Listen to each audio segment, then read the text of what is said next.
सोलुखुम्बुको सल्लेरी फाप्लोबाट देखिने हिमाल नुम्बुर हिमाल जुन सोलुखुम्बु चाहिँ यसरी हिमालको काखमा छ। यो हेर्नु होला, यो एयरपोर्ट, यो तल्लो साइडको चाहिँ एयरपोर्टै, यो जाली भएको जुन छ त्यो भित्रको चाहिँ एयरपोर्ट हो।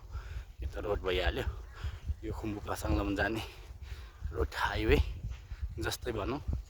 अनि यो चाहिँ हिमाल हेर्नुहोस् त, हामी सोलुखुम्बुवासी कति आनन्दित अनि कति भाग्यमान छौँ।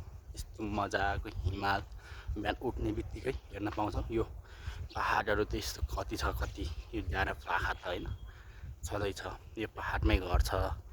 अनि हिमालको काखमा हेर्नु, यो हिमाल भयो भने यो काख भयो नि त होइन, यो काखमा यस्तो मजाले यो डाँडा पाखामा रमाउँदै यसरी बस्न पाउँछ सोलुखुम्बुको मान्छे चाहिँ।